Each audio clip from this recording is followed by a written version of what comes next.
Ang ugong ng mamahaling sasakyan ay isang insulto sa katahimikan ng hapon. Isang itim, makintab na kotse na hindi nababagay sa maalikabok na daan ng Hacienda Reyes. Para itong isang gasgas sa isang lumang litrato, isang maling nota sa isang pamilyar na kanta. At ang lalaking nakatayo sa tabi nito, nakatalikod sa kanya, ay mas malala pa. Nakatayo siya sa pinakapusod ng kanyang lupain na para bang pag-aari niya ito. Humigpit ang pagkakahawak ni Almira Reyes sa manibela ng kanyang luma at kalawanging pickup.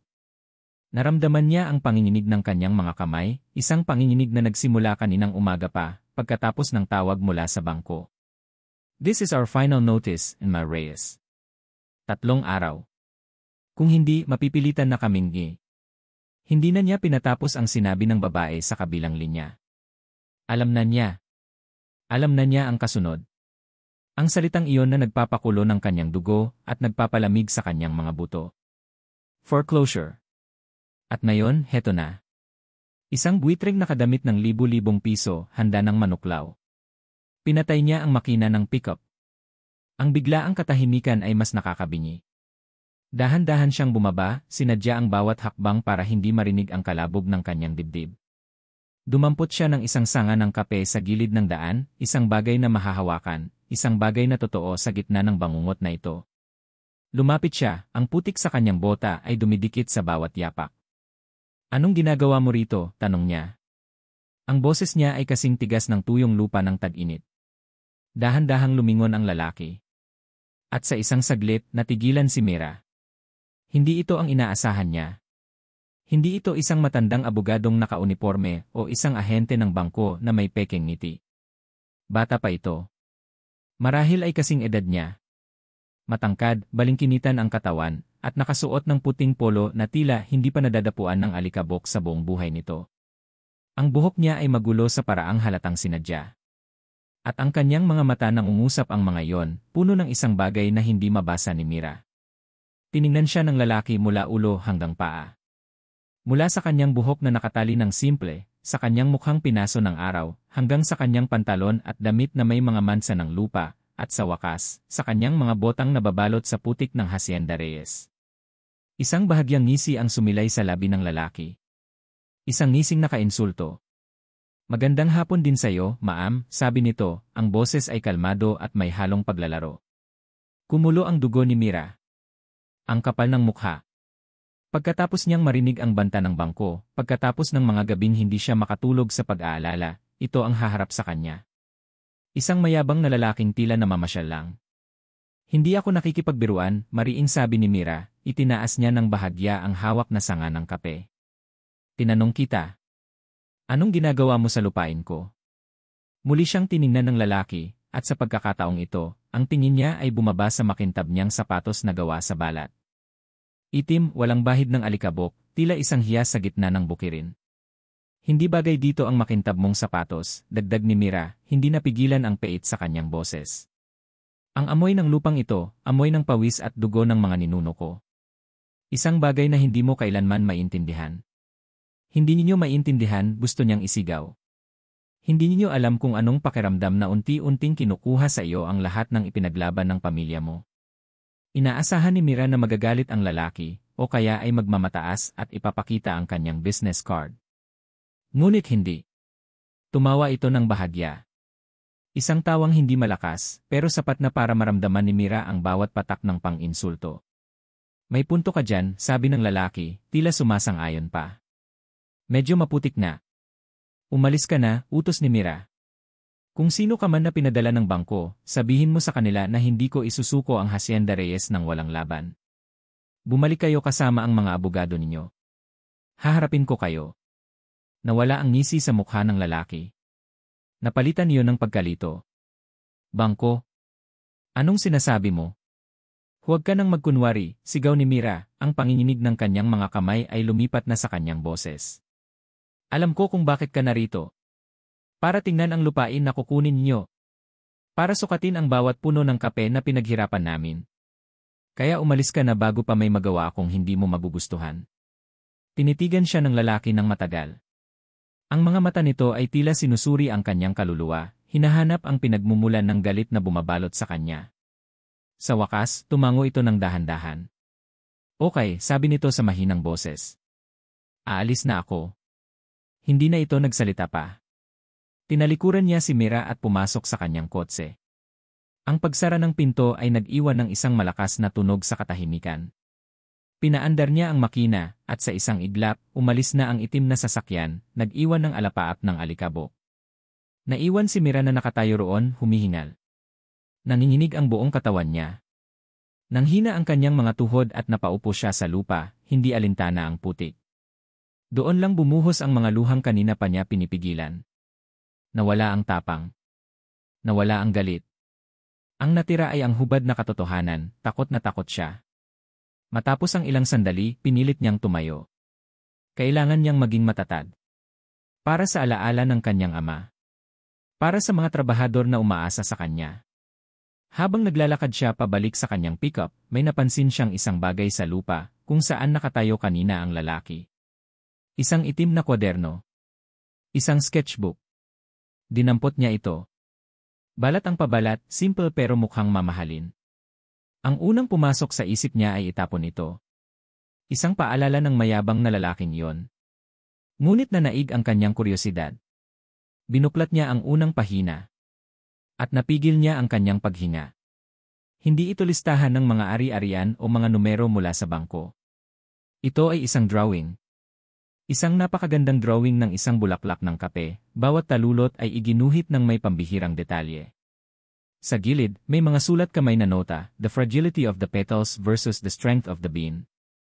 Contrast of vulnerability and resilience.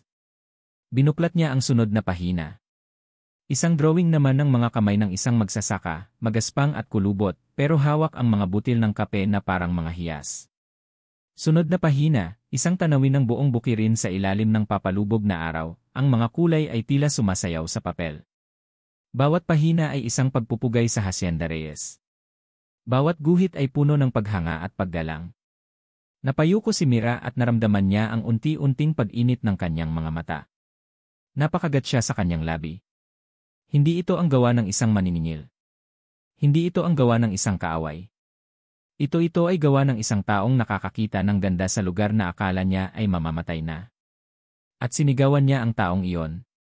Ipinagtabuyan niya ito. Humigpit ang hawak niya sa sketchbook, at isang tanong ang umalingaw sa kanyang isipan, mas malakas pa kaysa sa takot niya sa bangko. Sino ang lalaking iyon? Ang alaala ng galit sa mga mata ng babaeng iyon ay hindi maalis sa isip ni Marco de Leon habang pabalik siya sa maalikabok na daan papuntang Hacienda Reyes. Isang mabangis na pusa. Iyon ang unang salitang pumasok sa isip niya. Maganda pero handang mangalmot. May tapang na hindi niya inaasahan, isang klase ng tapang na nagmumula sa lupa, hindi sa pera o kapangyarihan. Nakakainis pero sa isang banda nakakabighani. Ngunit hindi ang babaeng iyon ang pangunahing dahilan ng pagbabalik niya. Ito ay ang kanyang sketchbook. Ang kanyang buhay.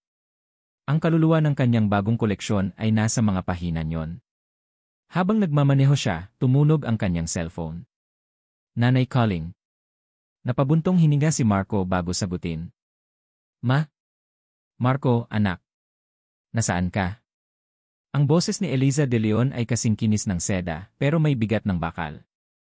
I was expecting your call this morning. Huwag mong sabihin na nagkukulong ka na naman sa atelier mo. Hindi, manasa labas ako, sagot ni Marco, tinitingnan ang mga puno ng kape na nagdadaan sa kanyang bintana. Nasa isang resort ako sa Batangas. Naghahanap ng inspirasyon. Isang kasinungalingan. Alam niyang hindi maiintindihan ng kanyang ina ang ideya ng paghahanap ng inspirasyon sa isang lumang hacienda. Para kay Eliza, ang inspirasyon ay matatagpuan sa Paris, Milan o New York. Hindi sa isang lugar na amoy lupa at may mga manggagawang nakabota. Resort? Good. Mag-relax ka. But don't take too long. Ang mga kliyente mo naghihintay na, paalala nito. Remember who you are, Marco. You are a de Leon. I know, my. Okay, I'll let you go. Call me tonight. Pinatay niya ang tawag at napahawak ng mahigpit sa manibela. Minsan, ang pagiging isang de Leon ay parang isang mamahaling kwelyo na unti-unting sumasakal sa kanya. Ipinark niya ang kotse sa di kalayuan, sa ilalim ng isang malaking puno ng akasya. Ayaw na niyang maulit ang komprontasyon kanina. Dahan-dahan siyang naglakad patungo sa lumang bahay, umaasang makikita niya ang sketchbook sa lugar kung saan niya ito naiwan. Nang malapit na siya, nakarinig siya ng mga boses. Nagtago siya sa likod ng isang malaking halaman. Si Mira at isang mas matandang lalaki, marahil ang katiwala. Ang mukha ni Mira ay hindi nagalit. Ngayon, ito'y puno ng pag-aalala at pagkatalo. Wala na, Mira, sabi ng matandang lalaki, ang boses ay basag. Huling tawag na yon ng bangko. Ano nang gagawin natin? Nakita ni Marco kung paano napayuko si Mira. Ang babaeng mabangis kanina ay biglang naging marupok. Hindi ko alam, Mang Ben, hindi ko na alam. Isang ideya ang biglang pumasok sa isip ni Marco. Isang ideya na kasing ligaw ng babaeng nasa harapan niya. Hindi lang ito tungkol sa kanyang sketchbook. Ito ay tungkol sa isang kwento. Ang kwento ng hasyenda. Ang kwento ng babaeng ito na handang makipaglaban hanggang sa huli. Isang perpektong kwento para sa kanyang koleksyon. Lumabas siya mula sa kanyang pinagtataguan. Gulat na napatingin sa kanya si Mira, at ang pagkagulat ay mabilis na napalitan ng pagbabantay. Muli, tumayo ang pader sa pagitan nila. Ikaw na naman, matigas na tanong nito. Naiwan ko ang sketchbook ko, kalmadong sabi ni Marco, itinuturo ang lugar kung saan sila nagkita kanina. Pero hindi na lang iyon ang dahilan kung bakit ako bumalik. Lumapit siya. Narinig ko ang usapan nyo. Namula ang mukha ni Mira, isang halo ng hiya at galit. Wala kang karapatang makinig sa usapan ng may usapan. May offer ako sa'yo, diretsong sabi ni Marco, hindi pinansin ang sinabi niya. Isang business proposal. Tumawa si Mira ng walang saya. Business proposal. Anong alam mo sa negosyo namin? Wala. Pero marami akong alam sa branding. Sa pagbebenta ng kwento, paliwanag ni Marco. Ang kape ninyo maaaring masarap. Pero ang kulang sa inyo ay isang tatak, isang imahe na maaalala ng mga tao. At iyon ang maibibigay ko. Invest ako sa Hacienda Reyes, pagpapatuloy niya. Babayaran ko ang utang ninyo sa bangko. Aayusin natin ang packaging. Gagawa tayo ng isang pangalan na hindi lang tungkol sa kape, kundi tungkol sa legasya, sa katatagan. Ang kailangan ko lang bilang kapalit ay ang manatili rito. Dito sa Hacienda. Para tapusin ang koleksyon ko. Tinitigan siya ni Mira na parabang nababaliw siya. Sa sandaling iyon, isang lalaki ang lumabas mula sa likod ng bahay. Mas matangkad ng kaunti kay Marco, mas malaki ang katawan, at nakasuot ng damit trabaho. Ang mga mata nito ay agad na tiningnan si Marco ng may pagdududa. Mira, may problema ba rito? Tanong ng lalaki, lumapit at tumabi kay Mira. Ito si Leo Santos. Wala, Leo. Nag-uusap lang kami, sagot ni Mira. Inilagay ni Leo ang kamay sa balikat ni Mira, isang kilos ng pag-aari. Tiningnan niya si Marco mula ulo hanggang paa. Sino to? Siya si Marco de Leon, pakilala ni Mira. May offer siya. Huwag kang magtitiwala sa mga taga-Maynila, Mira, bulong ni Leo, sapat lang para marinig ni Marco. Pera lang ang habol niyan. Ngumiti lang si Marco. Sanay na siya sa mga taong tulad ni Leo. Hindi ko kailangan ng limos mo, Yeme de Leon, mariing sabi ni Mira, ang pride ay bumabalik sa kanyang boses. This isn't charity, in my Reyes. This is business, giit ni Marco, ang kanyang pasensya ay unti-unti nang nauubos. Partnership. You have the product, I have the vision to sell it, isipin mong mabuti. May iba ka pa bang pagpipilian? Ang huling tanong na iyon ay tumama. Nakita ni Marco ang pagbabago sa mga mata ni Mira. Ang galit ay napalitan ng bigat ng katotohanan. Wala. Wala na siyang ibang pagpipilian. Katahimikan. Tanging ang hangin na humuhuni sa mga dahon ng kape ang maririnig. Sige, sa wakas ay sabi ni Mira, ang boses ay halos pabulong. Tumingin siya ng diretsyo kay Marco, ang kanyang mga mata ay nagliliyab pa rin. Pero linawin natin. Partner lang kita. Hindi kita boss. Sa oras na pakialaman mo ang paraan ng pagpapatakbo ko sa hacienda, tapos ang usapan. Isang ngiti ang sumilay sa labi ni Marco. Nakuha niya ang gusto niya. Deal. Gabi. Ibinigay sa kanya ni Mira ang isang maliit na guest room. Simple, malinis, pero amoy luma. Malayong malayo sa mga hotel suite na dati niyang tinutuluyan. Hindi siya makatulog. Ang isip niya ay puno ng mga disenyo, mga ideya, at ang imahe ng mga mata ni Almira Reyes. Tumayo siya at lumabas. Ang malamig na hangin ng gabi ay sumalubong sa kanya.